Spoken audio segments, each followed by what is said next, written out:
in space, no one can hear you scream.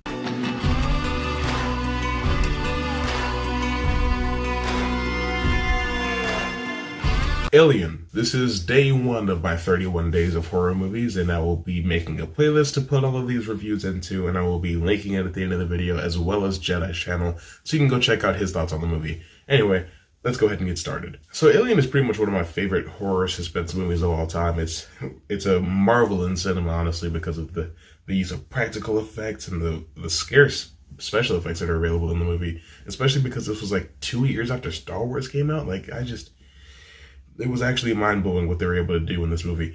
But the story is that there's this ship called the Nostromo that is headed back to Earth because they got some minerals that they're going to mine and sell. But the AI on the ship, Mother, wakes the crew up early. They're supposed to be woken up pretty close to Earth, but they are still a good distance away. So it's like, well, why are we awake? Turns out that there is a signal coming from a planet. So it's like, okay, we're going to go check it out because Weyland-Yutani says we have to. I don't think you even hear the name Weyland in this movie. Yeah, that comes later, I'm pretty sure. Anyway, so they go to the planet, which is a bad idea, but they're very smart about it. They're careful. They are very cautious. Doesn't help because Kane,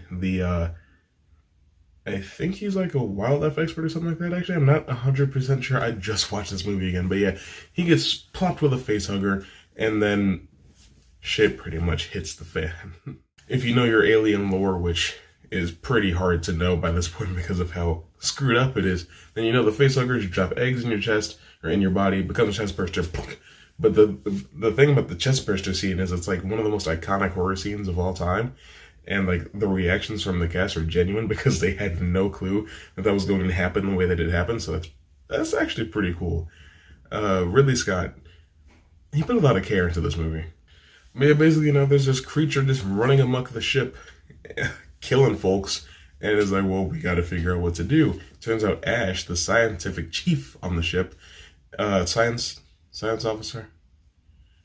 I'm bad with specific terms, but turns out he's a robot, and that he and Mother have been working together to bring this alien to Earth because it needs to, multiply and survive. But the thing about this movie, by the way, Ellen Ripley, Sigourney Weaver's character, she's one of my favorite badass female characters in fiction. She's up there with Lara Croft and Sarah Connor. But the thing about this movie is that while it's the first one, it's towards the middle of the Alien timeline. Like, Aliens and Alien Cubed and Alien Insurrection all come after this, and then Prometheus and Alien Covenant come before this. Prometheus and Alien Covenant and Alien have almost the exact same plot structure, so it's like, why are the same story happening over and over again? Like, Alien and Aliens are really solid films, but the ones that take place before, that try to explain the space jockey and engineers and the origin of the xenomorph, which is what the alien comes to be called later on, it's just like, what was it? The scientists are stupid and the stories are really convoluted and you still can't trust a synthetic as far as you can throw it. It's hard to throw a synthetic very far. I'm not gonna lie to you though, I felt very privileged in a strange way watching this movie because of all the stuff about Alien that I know now after having played Isolation and watching all the movies, that if you're just watching this movie in theaters in 1979, you don't know. So there's a lot of intrigue and suspense that's kind of lost because of what I do know now, but it's still a very solid, haunting, chilling horror movie. It's all the sci-fi elements and, like I said before, Ellen Ripley. And honestly, it's a really solid standalone film. Aliens is a good movie. I mean, don't get me wrong, but it's not a horror movie, as you guys know. It's pretty much just an action movie in space. So Alien could have kind of just stood alone for a while. It didn't really need to become a huge franchise. Alien vs. Predator happened, and we all just kind of witnessed it, so that's cool, I guess. Overall, though, Alien's a really enjoyable film. It's really well made, it's very smart, and it actually utilizes good tactics to make you scared without having to rely on jump scares and stuff like that all the time. There's a cat in the movie named Jones, Screw that cat. I don't like that cat very much. I love cats, but not that one. Sigourney Weaver does a great job. John Hurt does a great job.